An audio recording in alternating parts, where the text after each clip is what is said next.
నమస్తే. నేను మీ కుప్ప పద్మిని. ఇన్నాళ్ళు మీ సపోర్ట్‌ని నాకందిస్తూ, మీ ప్రేమని నాకందిస్తున్న ప్రతి ఒక్కరికి కృతజ్ఞతలు. ఇప్పుడు చూడబోతున్న ఈ వీడియో కూడా ఖచ్చితంగా మీకు ఉపయోగపడుతుంది. లైక్, షేర్ అండ్ సబ్స్క్రైబ్ చేసి మీ ఇష్టాన్ని, అలాగే మీ సపోర్ట్‌ని నాకందించండి. అలాగే ఈ వీడియో పట్ల మీ అభిప్రాయాన్ని కామెంట్ సెక్షన్‌లో కామెంట్ చేసి నాకు తెలియచేయండి. నమస్తే. అయితే ఈ మత మార్పుల గురించి మాట్లాడుకుంటే సౌత్‌లో మనం సౌత్‌లోనే ఉన్నాము. సౌత్‌లో జరుగుతుంది అనేది తెలుసు. నార్త్‌లో ఎలా ఉంటుందండి? ఉంటుందా ఈ కన్వర్షన్స్? నార్త్‌లో చాలా తక్కువ తక్కువ? చెప్పాలంటే. హ్మ్. హ్మ్. ఎందుకు అంటే, హ్మ్. అక్కడ ఈ మొఘలులతో కొన్ని శతాబ్దాల తరబడి పోరాటం జరిగింది. దానివల్ల హిందుత్వం స్ట్రాంగ్‌గా ఉందక్కడ హ్మ్. నార్త్‌లో. హ్మ్. ఈశాన్య రాష్ట్రాల్లో క్రైస్తవం డామినేషన్ కొద్దిగా ఉంది. అది ఎందుకు అనేది కూడా చెప్పాలి మనం. హ్మ్.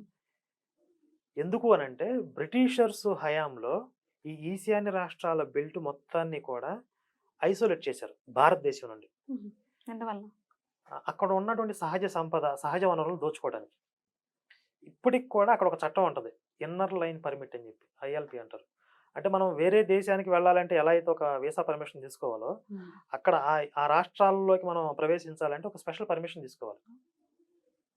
అంటే హ్మ్. వాళ్ళ ప్రయోజనం అక్కడ ఆటవికులు లేకపోతే గిరిజనులు వాళ్ళ హ్మ్. యొక్క సంస్కృతిని కాపాడుతున్నాం హ్మ్. అనే పేరుతో అప్పుడు బ్రిటిషర్స్ దాన్ని మొదలుపెట్టారు. అది ఇప్పటికి కంటిన్యూ అవుతోంది. హ్మ్.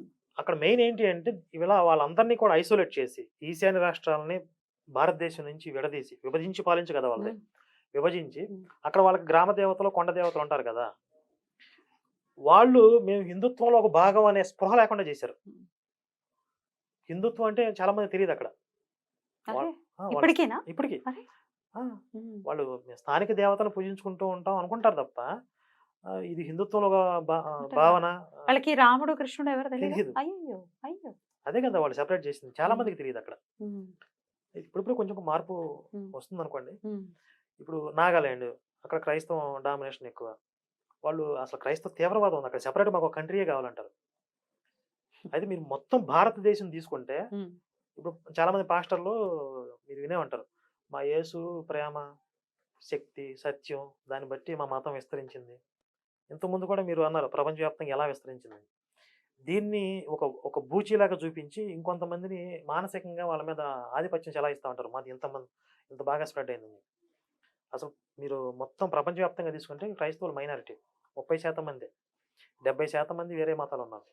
ఈ 30% మందిలో కూడా చాలా కొట్టుకు చచ్చేవాళ్ళున్నారు. అది పక్కన పెట్టేయండి. అసలు మొత్తం భారతదేశ వ్యాప్తంగా తీసుకుంటే నార్త్‌లో ఎక్కడా కూడా క్రైస్తవం ఆధిపత్యం లేదు. లేదు. తక్కువ. మొత్తం హ్మ్. ఈ హ్మ్. ముస్లిమ్స్‌కి మొఘలులకి, మన భారతీయులకి, హిందువులకి జరిగిన పోరాటం వల్ల హిందుత్వం చాలా స్ట్రాంగ్‌గా ఉంది. ఈశాన్య రాష్ట్రాల వరకు ఇప్పుడు మనం అనుకున్నట్లుగా అక్కడ స్పెషల్‌గా ఈ బ్రిటిషర్స్ అమలు చేసిన ఒక చట్టం వల్ల వాళ్ళని సెపరేట్ చేసి వాళ్ళని కన్వర్ట్ చేయడానికి అక్కడ సంపదను దోచుకోవడానికి వాళ్ళు చేసినటువంటి చట్టాలవన్నీ. అందువల్ల ఈశాన్య రాష్ట్రాల్లో అక్కడ ఈ క్రిస్టియానిటీ డామినేషన్. తర్వాత గోవాలో ఇంక్విజిషన్ అని చెప్పి హిందువుల మీద అకృత్యాలు జరిగినాయి. పోర్చుగీస్ వాళ్ళ దగ్గర నుంచి. ఫస్ట్ పోర్చుగీస్ వాళ్ళు ఆక్యుపై చేశారు కదా! అక్కడి నుంచి కూడా క్రిస్టియానిటీని అధికారిక మతం చేసి హ్మ్. అంటే అక్కడ వాళ్ళేంటి ఎక్కువగా అంటే ఆ! వాళ్ళ ప్రభుత్వం నిలబడాలి అంటే వాళ్ళు క్రైస్తవులైపోతే. అంటే లోకల్‌గా ఉన్నవాళ్ళు క్రైస్తవులైతే మనకు విధేయులై ఉంటారు. హ్మ్. మన వాళ్ళు అనే ఫీలింగ్‌లో ఉంటారు గదా! మన ఆబ్వియస్‌గా. క్రైస్తవులే మనల్ని హ్మ్. పరిపాలిస్తున్నారు గదా! అనే హ్మ్. భావనతో మనకు సరెండర్ యాహ్! అయిపోతారు. యాహ్! కాబట్టి వాళ్ళు మత మార్పిడి చేయటం మీద దృష్టి పెట్టారు. ఆ గోవా మొత్తాన్ని కూడా. వాళ్ళు అధికారికంగా క్రైస్తవాన్ని మతం చేసేసి హిందువులు పూజ చేసుకోవాలంటే, ఏదైనా ఉత్సవం చేసుకోవాలంటే అక్కడ లోకల్‌గా ఉండే పాస్టర్ పర్మిషన్ కావాలి. పాస్టర్ పర్మిషనా? ఆ! అమ్మ బాబోయ్! హ్మ్. ఆ పాస్టర్ పర్మిషన్ లేకపోతే వీడు పూజ చేసుకోవడానికి లేదక్కడ. హ్మ్. కొంతమందిని కట్టేసి తోలు ఒలిచారు హిందువుల్ని. అసలు చాలా దారుణంగా ఉంటది ఇంక్విజిషన్ అని చెప్పి. మీకు క్రైస్తవం అనేది ప్రేమ మతం అసలు అయన్నీ పక్కన పెట్టండి. మొత్తం బూజు దులిపేసేయండి అసలు. ఇది గోవాలో జరిగింది. మీరు మొత్తం ఇక దక్షిణ భారతదేశం ఇప్పుడు వస్తే కేరళలో గూడా చాలా ఎక్కువగా మనం చూస్తున్నాం అక్కడికే కదా! వస్తాం. ఇప్పుడు హ్మ్. కేరళలో ఎందుకు ఎక్కువుంది? హ్మ్. ఈ బ్రిటిషర్సు వేసవి కాలంలో సేద తీరడం కోసం, రిలాక్స్ అవ్వడం కోసం కేరళ పోయేవాళ్ళు. అక్కడ ఫార్మ్ హౌస్‌లో, విల్లాలో కట్టుకునేవాళ్ళు. విల్లాలో కూడా అక్కడ 10 మంది పనోళ్ళు కావాలి కదా! ఆ 10 మందిని పనిలోకి తీసుకోవడానికి మతం మార్చేవాళ్ళు. మతం మార్చి పనిలో పెట్టుకునేవాళ్ళు. ఓహ్! అదొక ఒక మినిమమ్ క్వాలిటీయా మతం మారటం అంటే? మరంతే కదా! హ్మ్. వాళ్ళు అంటే ప్రత్యేకంగా దాన్ని పని గట్టుకు చేయకపోయినా కొంతమంది పనిలో పనిగా చేసేవాళ్ళు. హ్మ్. హ్మ్. అది ఒక దేవుడు వీళ్ళకి ఒకటుంటది. వైట్ మెన్స్ బర్డెన్ అని శ్వేత జాతీయుల భారం అని చెప్పి ఒకటి పెట్టుకుంటారనమాట. నల్లవాళ్ళందరిని మతం మార్చడం దేవుడు మనకు అప్పగించిన బాధ్యత అని చెప్పి ఫీల్ అవుతా ఉంటారు. అదొక కాన్సెప్ట్ ఉంది వాళ్ళకి. మేము వీళ్ళని ఉద్ధరిస్తున్నాం అనే పేరుతో. హ్మ్. అలా వీళ్ళందరూ బ్రిటిషర్స్ అందరూ కూడా అక్కడ వేసవి విడుదల ఏర్పాటు చేసుకొని అక్కడ ఉండేవాళ్ళందరిని మతం మార్చి పనిలో పెట్టుకునేవాళ్ళు. తర్వాత వీళ్ళు వెళ్ళిపోవాల్సిన టైం వచ్చినప్పుడు వాళ్ళు ఆ ఆస్తులన్నీ కూడా ఆ క్రైస్తవులకు రాసిచ్చేసారు. అక్కడ పెద్ద పెద్ద చర్చిలు. మరి వీళ్ళందరూ అక్కడికి వెళ్ళిన తర్వాత వీళ్ళు ప్రేయర్లు చేసుకోవడానికి చర్చిలు కావాలి కదా! పెద్ద పెద్ద చర్చిలు కట్టుకున్నారు. అవన్నీ కూడా వాళ్ళ దగ్గర పనిచేసిన క్రైస్తవులకు రాసిచ్చిపోయారు. అందుకని క్రైస్తవులకు అక్కడ చాలా పెద్ద పెద్ద చర్చిలు గాని, చాలా ఆస్తులు గాని ఉంటాయి. కేరళలో ఆ విధంగా వ్యాప్తి చెందింది. ఈ తమిళనాడులో ద్రవిడవాదం ద్రవిడ తీసుకొచ్చారు. ఇప్పుడు మనకి తెలంగాణ, ఆంధ్రాలో తీసుకుంటే క్యాస్ట్ బేస్ మీద చాలా మందిని మతం మార్చారు. ఇందులో ఎక్కడన్నా యేసు ప్రేమ మతం ఎక్కడుందో చెప్పండి నాకు. సరే ఇవన్నీ ఒక ఎత్తైతే ఇప్పుడు మీకే ప్రత్యక్ష అనుభవాలు ఉన్నాయి. మీకు ఏదైనా ప్రాబ్లమ్ వస్తే మా మతంలోకి వస్తే అద్భుతం జరిగిద్ది. మీరు మీతోనే సాక్ష్యం చెప్పించాలని చూశారు. ఇవన్నీ కూడా ఒక ట్రాప్. ఇందులో యేసు ప్రేమ మతం ఎక్కడుంది అసలు? ఈ విధంగా వ్యాప్తి ఇప్పుడు ఇన్ని చేస్తే కూడా 2000 సంవత్సరాల నుంచి ఇన్ని కుట్రలు చేస్తే ఇప్పటికీ భారతదేశంలో 10% లేదు. అసలు ఇవన్నీ చేయకపోతే రైట్ అండి. కొంతమంది సో కాల్డ్ సెక్యులర్స్ అనుకోవచ్చు, లేకపోతే మానవతావాదులుగా తమను తాము అభివర్ణించుకునేవాళ్ళు, నాస్తికులు ప్రత్యేకించి రాముడు గురించి మాట్లాడినప్పుడు అసలు ఎక్కడ ప్రూఫ్ ఏది? రాముడు ఉన్నాడు, రాముడు ఇక్కడ నడయాడాడు, లేకపోతే రామాయణం ఇక్కడ జరిగింది అనటానికి ప్రూఫ్ ఏది? ఒక పేపర్ మీద ప్రూఫ్ ఉందా అని చాలా అజ్ఞానంగా, అసలు ఎల్కేజీ పిల్లాడు కూడా అడగడు అట్లాంటి క్వశ్చన్స్ అడుగుతూ తమను తాము చాలా మేధావులుగా వాళ్ళకి వాళ్ళే పరిగణిస్తారు. వేరే వాళ్ళు పరిగణిస్తారో లేదో నాకు మాత్రం ప్రశ్నార్థకమే. ఇట్లాంటి మేధావుల్ని, సో కాల్డ్ మేధావుల్ని మీరు ఎలా చూస్తారు? అంటే వీళ్ళ సమస్య ఏంటి అనేది నాకు అర్థం కావాలి ఫస్ట్. అదే అసలు రాముడు లేడు, రాముడు లేడు, అంత అభూత కల్పన అనేది వాళ్ళ వాదన, నాస్తికుల వాదన. ఇప్పుడు నేను ఎక్కడో విన్నాను, రామాయణ మహాభారతాలు నిజంగా జరుగుంటే అద్భుతం, జరగకపోతే అత్యద్భుతం. ఎక్కడ ఎక్కడ ఎందుకు అంటే ఇప్పుడు జరిగిన చరిత్రను రాయటం, గ్రంథస్థం చేయటం ఈజీ. నిజంగా జరగకుండా అన్ని క్యారెక్టర్లు సృష్టించడం అసాధ్యం కదా అసలు. ఇప్పుడు మహాభారతంలోకి వెళ్ళారు అనుకోండి, ఎన్ని క్యారెక్టర్లు ఉంటాయి, ఒక్కొక్క క్యారెక్టర్కి ఎంత డెప్త్ ఉంటుంది. ఇప్పుడు విదురుడు తీసుకోండి, విదుర నీతి అని ఉంది. ధర్మరాజుని తీసుకోండి, ధర్మరాజు ఉపదేశాలు ఉంటాయి, రాజనీతి ఉంటది. ఆయన అంపశయ మీద ఉన్నప్పుడు భీష్ముడు ధర్మరాజుకి వీళ్ళందరికీ బోధిస్తాడు.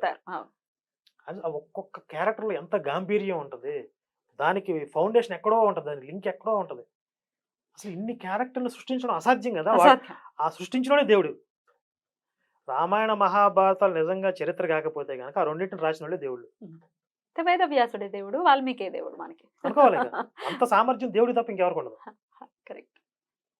అయితే మనం ఇక్కడ తీసుకోవాల్సింది ఏంటి, ఇప్పుడు పోనీ రాముడు లేడు అని అనుకుందాం వాళ్ళ దృష్టిలో, కానీ రాముడి క్యారెక్టర్ లో కొన్ని నైతిక విలువలు ఉన్నాయి కదా, ఈ సమాజానికి పనికొచ్చే అంశాలు ఉన్నాయి కదా, అవి తీసుకోవాలి కదా. తప్పులేదు అంటే మంచిని తీసుకోవడం కూడా నీకేం నొప్పి అక్కడ?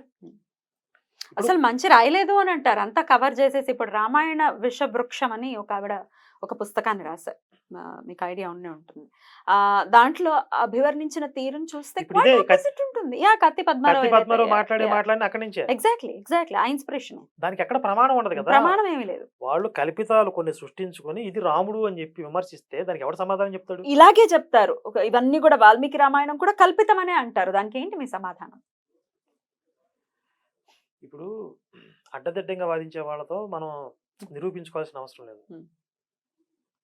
రామాయణం, వాల్మీకి రామాయణంలో ప్రస్తావించిన రాముడి క్యారెక్టర్ లో ఎక్కడైనా దోషాలు ఉన్నాయి అని ఎవడైనా రుజువు చేస్తానంటే, ఇప్పుడు ఈ వీడియో ముఖంగా నేను ఛాలెంజ్ చేస్తాను, ఎవరైనా మగవాడు ఉంటే రండి, దాని మీద నేను మాట్లాడతా.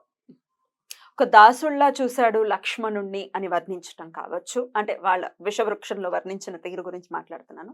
ఒక దాసుల్లా చూశాడని, ఇక భార్యను అనుమానించాడు అనేది దిక్కుమాల మన హిందువుల్లో కూడా అసలు కనీసం ఒక సర్గ చదివిన పాపానికి పోరు, ఒక్క శ్లోకం కూడా రాదు వాళ్ళకి. వాళ్ళు క్యారెక్టర్ గురించి మాట్లాడతాడు, రాముడు క్యారెక్టర్ గురించి. రాముడికి ప్రాణాధికురాలు కదా సీతమ్మ, కానీ సీతమ్మ తల్లి కంటే కూడా అత్యంత ఇష్టడు ఎవరంటే లక్ష్మణుడు. 100%. నేను ఇంకా బ్రతకను అన్నాడు. లక్ష్మణుడు ఆయన్ని విడిచి వెళ్ళిపోయిన తర్వాత అవతార పరిసమాప్తి చేసాడు. సీతమ్మ లేకుండా కూడా కొన్నాళ్ళు జీవించాడు, కానీ లక్ష్మణుడు లేకుండా జీవించాలి అసలు. కరెక్ట్. లక్ష్మణుడు మీరు చెప్పిన మోర్చొచ్చి పడిపోతే ఇంకా ప్రాణత్యాగం చేసేస్తా అన్నాడు. అక్కడ ఒక మాట చెప్తాడు, లోకమంతా గాలిస్తే సీత లాంటి భార్య దొరుకుతుందేమో కానీ లక్ష్మణ నీలాంటి తమ్ముడు ఇంకెక్కడ దొరుకుతాడు అన్నాడు. అసలు ఈ సన్నాసులు చదువుతారా రామాయణం? అసలు ఒక్కసారి మన వాళ్ళైన దౌర్భాగ్యులు అసలు నిజంగా ఒకసారి చదవాలి కదా పుస్తకాన్ని, అసలు ఏముందో చూద్దాం ముందు. ఎలాంటి అవగాహన లేకుండా సీతమ్మని అనుమానించాడు. అసలు నీకేం తెలుసురా అసలు రాముడి క్యారెక్టర్ గురించి? ఇప్పుడు ఈ రోజు సీతమ్మ పాతివ్రత్యం గురించి ఎవరికి ఎలాంటి అనుమానం లేకుండా అసలు మహాపతివ్రత అని చెప్పి, అంటే రామాయణాన్ని రాముడిని తిట్టేవాళ్ళు కూడా సీతమ్మ తల్లిని గౌరవిస్తున్నారంటే రాముడి యొక్క విజన్ అది. కరెక్ట్. సీతమ్మ మీద ఎలాంటి అపనిందలు వస్తాయని చెప్పి ఆవిడ పాతివ్రత్యాన్ని లోకానికి నిరూపించాడు. అగ్ని ప్రవేశం చేయమని ఈయన చెప్పలే కంటి చూపుతో. ఆవిడ అగ్ని ప్రవేశం చేయాలని చెప్పి తాను నిశ్చయించుకుంటే ఈయన అనుమతించాడు. దానికి మాట్లాడుకోలేదు ఇద్దరు, మాట్లాడు జస్ట్ కంటి చూపుతోటే వాళ్ళిద్దరి మధ్య జరిగినటువంటి సంభాషణ అది. అది మనం రామాయణం చదివితే అర్థమవుతుంది. Right right. అయితే ఇట్లా క్వైట్ ఆపోజిట్ గా అసలు జరగని విషయాన్ని జరిగినట్టు మాట్లాడటం, ఇట్లా బహిరంగంగానే ఇట్లా వీడియోలు చేసి మాట్లాడటం, చాలా నీచంగా మాట్లాడటం. సో మీరు ఆల్రెడీ ఎదుర్కొన్నారు, ఇంకా ఎదుర్కోవాలి. హిందువులు అందరూ కూడా ఎదుర్కోవాలి. అలా రాముడిని అంటే కానీ లేకపోతే అసలు ఇతిహాసాలు దేని గురించి మాట్లాడినా ఊరుకునేటటువంటి పరిస్థితి ఉండదు అని ఎలా చెప్పాల్సి ఉంటుందండి వీళ్ళకి బుద్ధి వచ్చేలా? ఒకటి, చట్టాలు స్ట్రిక్ట్ గా అమలయ్యేలాగా ప్రయత్నం చేయాలి. లేదు ఉన్న చట్టాల్లో బలం సరిపోవట్లేదంటే కొత్త చట్టాలు చేయాలి. 100% రాజ్యాంగపరంగా చట్టబద్ధంగా మన రామాయణ మహాభారత ఇతిహాసాలకి రక్షణ కల్పించాల్సిందే, అందులో ఎలాంటి అనుమానం లేదు. ఒకవేళ ప్రభుత్వాలు కానీ ఈ చట్టాలని కట్టుదిట్టంగా అమలు చేయడంలో విఫలమైతే అప్పుడు లా అండ్ ఆర్డర్ని అతిక్రమించైనా సరే మన సంస్కృతిని మన చరిత్రని కాపాడుకోవాలి అనే ఆలోచనలు హిందువుల్లో రావచ్చు. కాబట్టి హిందువులు అక్కడ దాకా వెళ్లకుండా చూసుకోవాల్సిన బాధ్యత ప్రభుత్వాలు. తడగొట్టేసిన పడుకుంటారు కాబట్టి ప్రభుత్వాలు చలనం లేకుండా ఉంటాయి అన్నమాట.